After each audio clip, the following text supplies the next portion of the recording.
Gonzaga clearly has a roster capable of averaging over 90 points per game this upcoming season, but how will those buckets get distributed?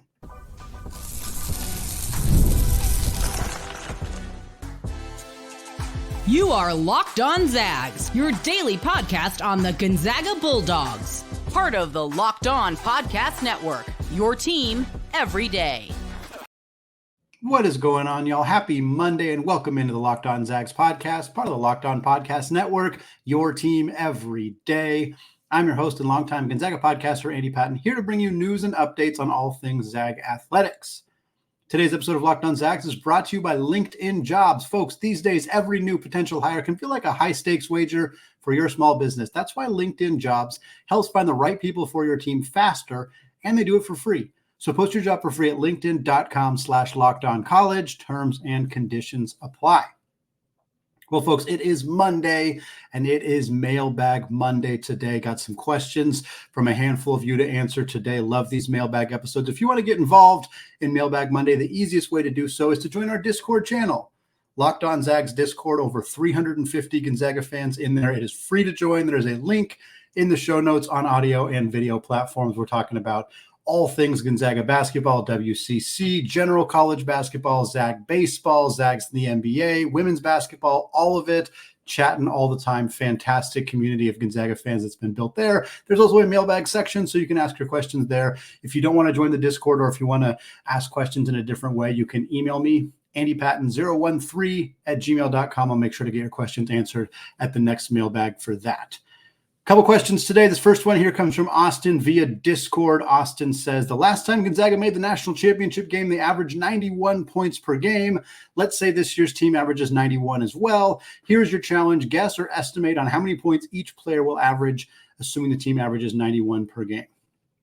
I really like this question, and I liked it more when I started actually putting it together and doing the research and doing the math, because I think it illuminates the fact that there are going to be some players on this team that don't contribute as much as maybe the expectation is. I think it's easy to look at this roster and see a whole bunch of guys who can give you 8 to 15 points per game. Let's put it that way.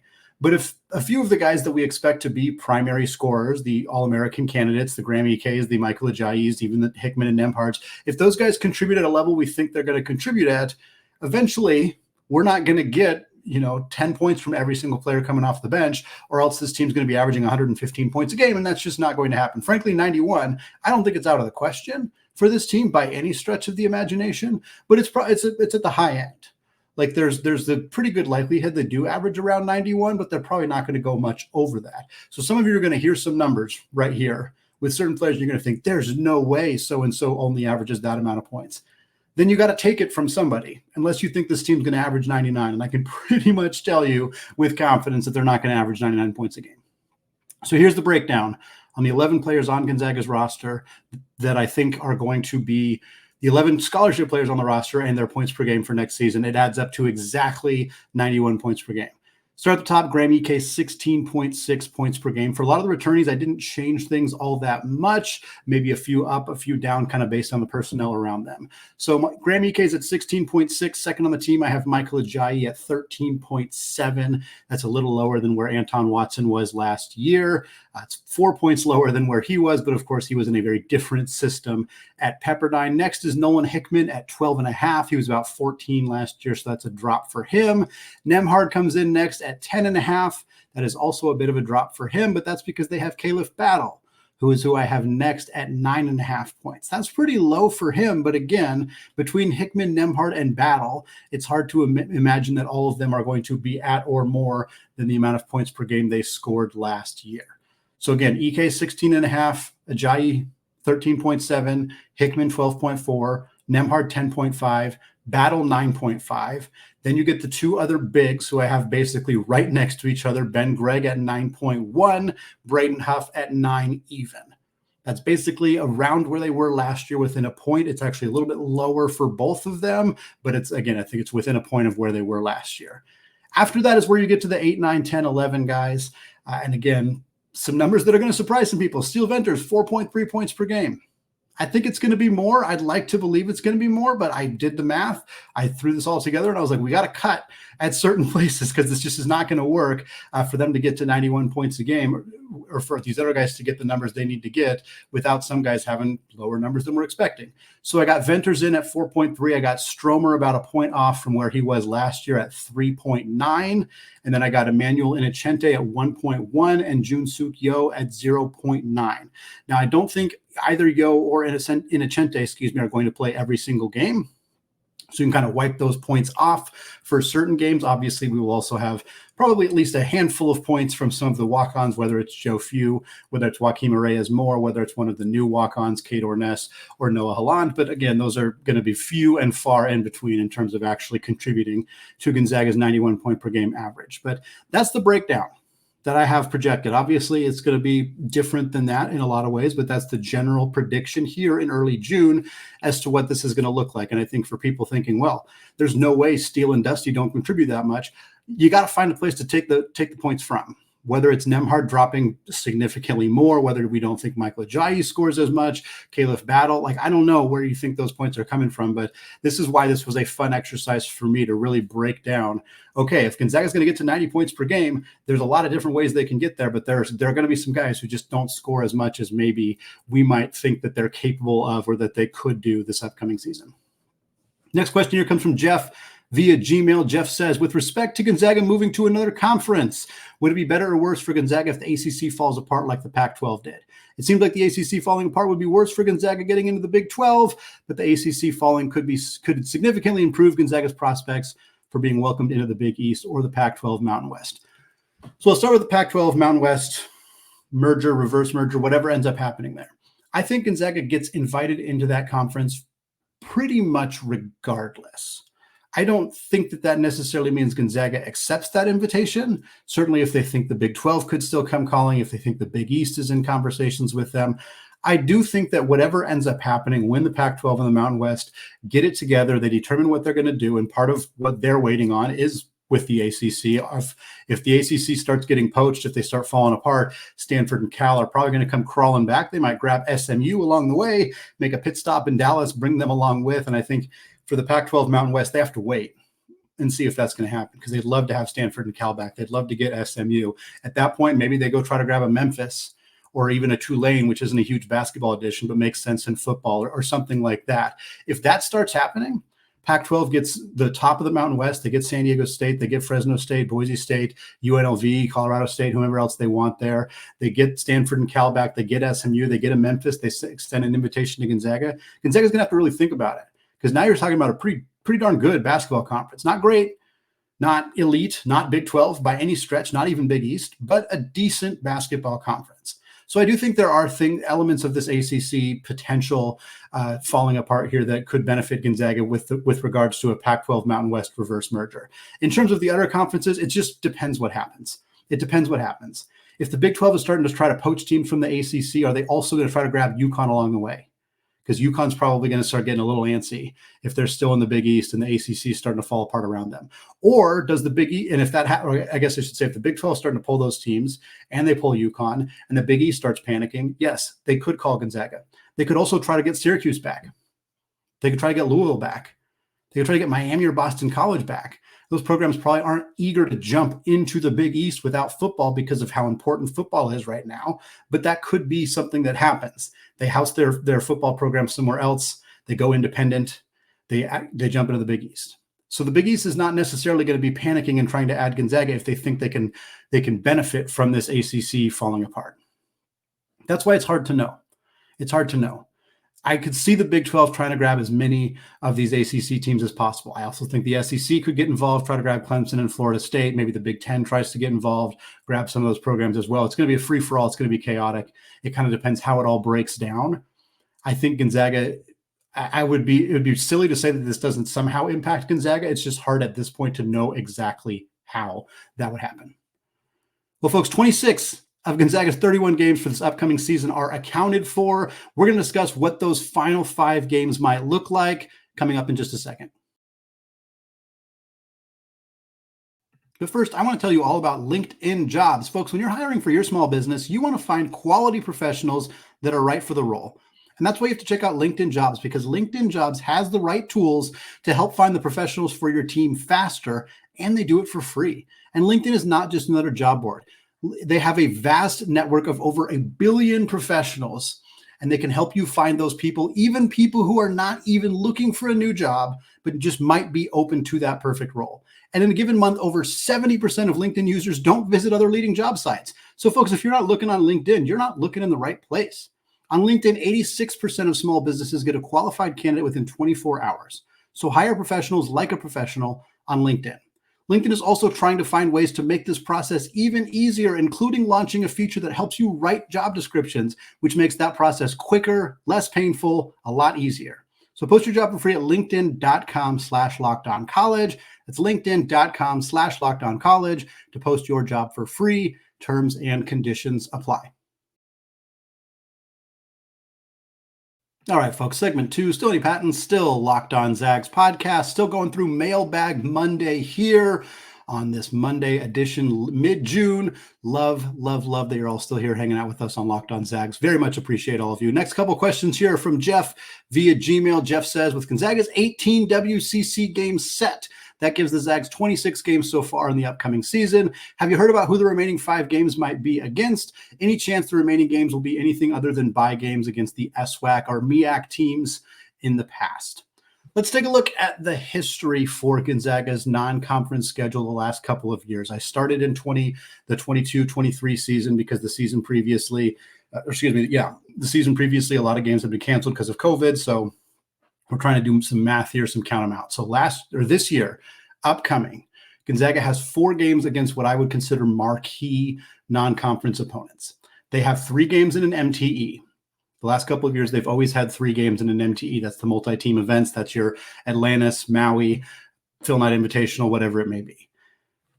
So the Zags have 4 marquee games this year. They have 3 games in the MTE. They're going to play in Atlantis. They have 1 mid game. I consider Washington the mid-level game that they're playing. And then they have 5 games remaining on their schedule.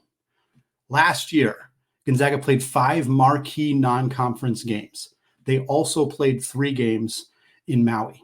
They also played 2 mid-level games. That was Yale and Washington last year. And then they played 5 bye games. That was your Jackson States, Cal State Bakersfield, Mississippi Valley State, etc.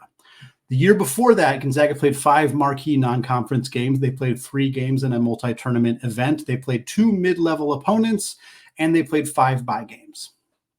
Basically exactly the same. By basically, I mean yes. The last 2 seasons, full non-conference schedule, have featured 5 what I would consider marquee non-conference opponents, 3 games in a tournament, 2 mid-level decent non-conference opponents, and then 5 of the bye games. Now, this year, Gonzaga doesn't have as many non-conference games to play with. So that is where the question comes in.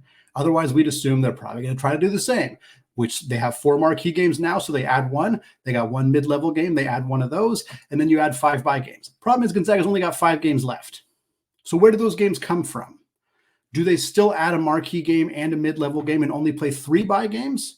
Are all 5 of the games that they have left on their schedule going to be bye games? No more marquee games. The rest of the schedule is going to be your Idaho States, your Cal State Bakersfield, your Texas Southerns, etc. My guess is that Gonzaga will add 1 more marquee game. That's my guess.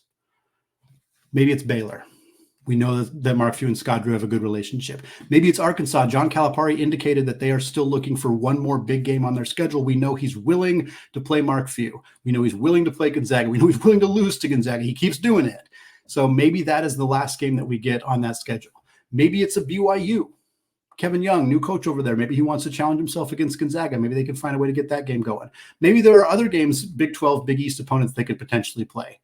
I don't think they'll play Creighton. Would love it, but I don't think it's going to happen.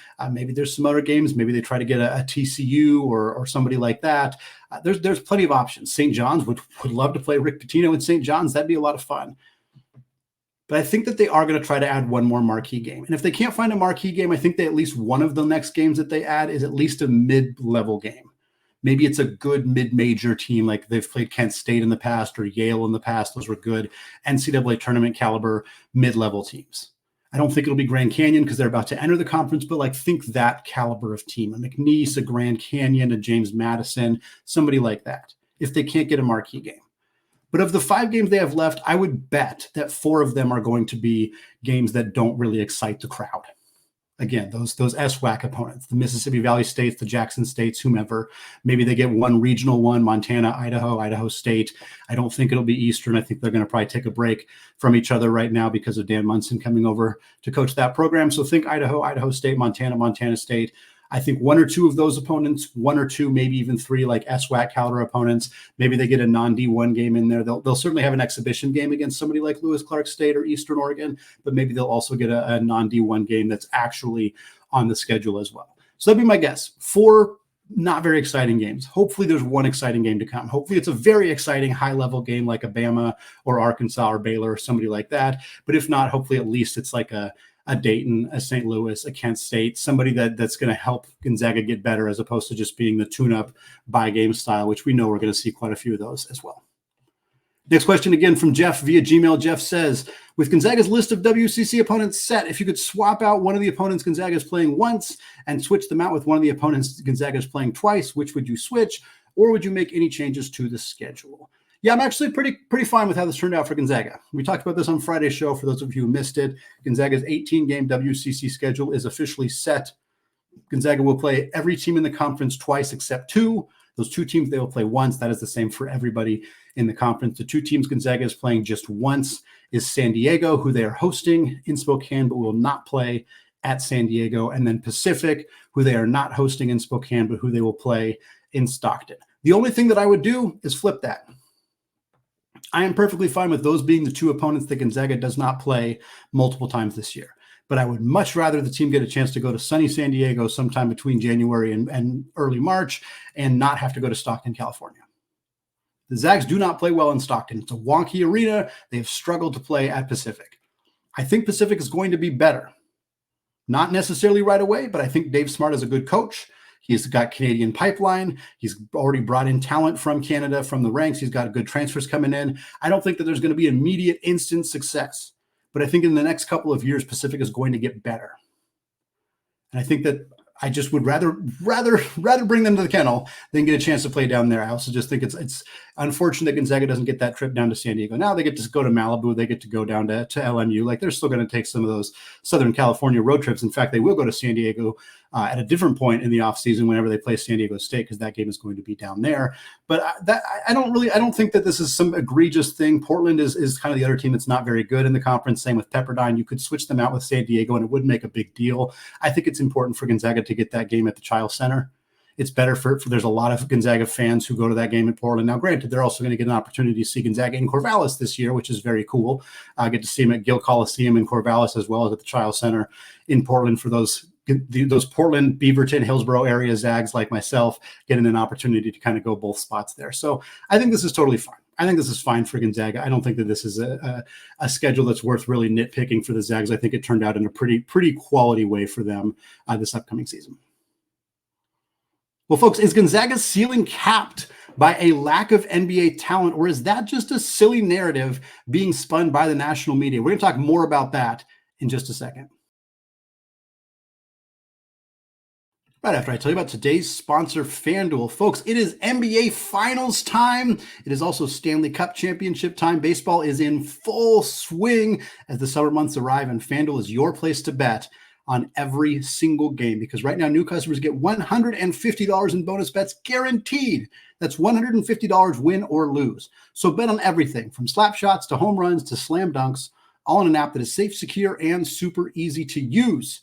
We're going to talk about Gonzaga's national championship aspirations momentarily, but right now FanDuel's got them at plus 1,800 odds to win the whole dang thing in 2025. If you want to get some money down and you want to capitalize, I bet those odds are only going down. So now is the chance. Visit FanDuel.com/lockedon and make your first bet an automatic W. FanDuel, America's #1 sportsbook. All right, folks, closing out the show today with our Mailbag Monday. 2 more questions to get to. This next one comes from Pete via Discord. Pete says, during the latest Eye on College Basketball podcast, Gary Parrish and David Cobb analyzed several of the teams they considered to be top contenders for the national championship. Despite having Gonzaga at 8 in his 25-1 rankings, Parrish agreed with Cobb that Gonzaga's prospects were no better than a Sweet 16 finish again next season, and that Gonzaga wouldn't contend for the national championship because, quote, they lack NBA quality players. I'd like to get your takes on these comments. Yeah, couple things. One, I think teams need NBA talent to win college basketball national championships. I don't think that's a controversial statement. The history of college basketball indicates that teams that win the national championship usually have multiple NBA players on the roster.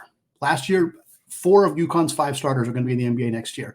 And one of them would have been had he not chose to return to school in Alex Careyman. We'll see, by the way, if he regrets that decision. As I'm recording this right now, no update on Dan Hurley and his decision to either take the Lakers job or return to UConn. We'll circle back to that as we get an update in that regard. But Donovan Clingan's a lottery pick. Stephon Castle is a lottery pick. Cam Spencer and Tristan Newton are probably NBA players. I guess they're not guaranteed to be, but I think Newton should get drafted. Spencer, I think, will get a two-way look or at least a G League conversation for him. So that team had a lot of NBA talent. The year before that, Adama Sanogo got NBA looks. Jordan Hawkins is in the NBA. Like they put some Andre Jackson Jr. got drafted in the NBA as well. Gonzaga's 2 teams that have gone to the national championship had NBA talent on the roster. In fact, both of them had lottery picks. Zach Collins, coming off the bench for that 2017 team, he was a lottery pick. Jalen Suggs, of course, was a lottery pick as well, top 5 pick in that 2021 draft. That team also had Drew Timme, Joel Ajayi, and Anton Watson, who are not NBA players right now, but very quality players. It also had Andrew Nembhard and Corey Kispert, who are, in fact, NBA players. The best Gonzaga teams and the teams that have won the national championship have both had NBA quality players on them. So I don't think that statement in itself is controversial. I would push back on the idea that Gonzaga does not have NBA talent on their current roster. I don't think this current Gonzaga roster has any obvious, clearly going to get drafted NBA talent. And I think that that's what they're referring to. If the point that Cobb and Gary Parrish are making on the show is that Gonzaga doesn't have any clear first-round lottery style talent, and that's why they're not going to make it past the Sweet 16, I would say, yes, I agree. They don't have any obvious NBA talent on the roster. I would push back on that, meaning they're capped at the Sweet 16. I think you could pretty easily make an Elite 8, maybe even a Final 4 without NBA talent on the roster. NC State last year made the Final 4. They didn't have a lot of NBA talent on that roster. Florida Atlantic made the Final 4 2 years ago. Maybe John L. Davis makes the NBA, but there's not any obvious NBA talent on that roster. Even San Diego State's roster from 2 years ago, not a lot of obvious, surefire, guaranteed NBA talent was on that roster. I think Ashad Johnson will make it after transferring to Arizona, but that's about it. So I don't think that they're capped at the Sweet 16. And again, I also don't think that this roster is lacking NBA talent. I think Michael Ajayi will be an NBA player. He got a lot of looks. We know that. There's a lot of people sweating a couple of weeks ago before he made his decision to return to school. Steele Venters has already declared for the NBA draft process last year and went through that process as well. Less confident about him, especially coming off of a significant knee injury, but he's gotten looks. Michael Ajayi's gotten looks. Gonzaga's best players are unlikely to be guys who stick in the NBA. I don't think that's a controversial statement either. Graham Ike is not going to stick in the NBA because he doesn't play a modern style that is what the NBA is craving in their big men. Same reason Drew Timme's not making it. Same reason Armando Bacot's not making it, or Oscar Tshiebwe, or Kofi Coburn, or all these other guys who were dominant centers. The reason Hunter Dickinson's still in school doesn't mean these guys can't lead your team to a championship. It just means that they're not modern NBA players. Ryan Nembhard is fantastic. His older brother is definitive proof that the style of play that these guys play can be in the NBA. Andrew Nembhard is 5 inches taller than Ryan Nembhard. That's going to prevent Ryan from making the NBA. Doesn't mean he's not the kind of point guard capable of leading your team to a championship. That's why I disagree with the sentiment here. Nolan Hickman, undersized 2 guard. NBA aspirations, fairly limited. Doesn't mean he can't be a guy who can help lead this team. I also think Ben Gregg's an NBA prospect. Maybe not a first-round pick type guy, but an NBA prospect. I think Brighton Huff's an NBA prospect, especially if the three-point shooting continues to develop. He's got a lot of work to do defensively, but if he can get there, I think he's an NBA prospect. Dusty Stromer might be an NBA prospect. A little too early to tell, but he might be. So I push back on the idea that, A, this team is limited to the Sweet 16 because they don't have NBA talent. I don't think that is a correct statement. I think it could prevent them from winning a national championship. I don't necessarily agree with that sentence either, but I think it's a fair argument to make. But I would also push back on the idea that Gonzaga doesn't have NBA talent on the roster. They do. It's just not your surefire, one-and-done, obvious lottery pick type of talent. But I think that there is NBA talent on this roster. And the fact that Gonzaga has, I think, the 4th most NBA players among all Division I colleges kind of prove that most of the time their roster has got some NBA talent on it. Final question of the show comes from Jeff via Gmail. Jeff says, did the WCC make a mistake And having Washington State and Oregon State only play once, surely a second WSU-OSU game would be better than, say, a second San Diego Pacific game or Pepperdine-Portland game. Or was that a strategic move by the WCC to give all of the WCC teams a shot at Washington State and Oregon State on their home floor? Well, they didn't do that. LMU is not playing Washington State. They're only playing Washington State in Pullman, and they're only playing Oregon State at home. They're not playing in Corvallis, and they are not hosting Washington State. So they're a team that's not getting an opportunity. They're not getting one of those opportunities. I don't think that this matters all that much. Yes, you probably in theory would have Washington State and Oregon State play each other twice. I think the reason they didn't is more or less what you said. They wanted to ensure that every team got a crack at them, that all the new WCC teams, the fan bases get a chance to see the new team in the conference. Most of them get a chance to see them at home. Again, LMU being an exception here, not getting one of them at home. But for the most part, I think that they decided that they'd rather spread out those two programs, get them an opportunity to play multiple different places rather than playing each other. I also just don't think that Washington State, Oregon State basketball is a big enough rivalry, a big enough needle mover in any way to be controversial that it's not being played. I just don't think it matters. Like, I don't mean that disrespectfully to either program. I just don't think it matters. If UW and Washington State were both joining the conference and you didn't have them play each other both times, that might be a bit more of a controversial thing. Or Oregon and Oregon State, or any other, like, or even Gonzaga, Washington State. If they weren't playing each other both times, that would be a controversy. That would be something to talk about. I just don't think Washington State and Oregon State, yeah, they're both coming from the same conference. Yes, they're both in the same situation of having their conference dissolve around them, but they're not natural rivals. They're not really. I just don't think that them not playing each other matters. Yeah, is it a better basketball game than Pepperdine Portland? Probably, but even so, Oregon State's pretty bad. I don't think that it's really that much of a needle mover in terms of an important WCC game that we're not getting because of the way the schedule is written. It's going to wrap it up for me today here on the Locked On Zags podcast. Folks, thank you again. It's June. We're way removed from last season. We're way ahead of next season. There's a lot of time between basketball right now, and you are still here checking out a daily Gonzaga podcast, 28 minutes in, talking about the Zags. I appreciate that. I love you all. I'm really happy that you're here talking Zags hoops with me every single day. If you want to continue to do so, join the Discord channel. It's free.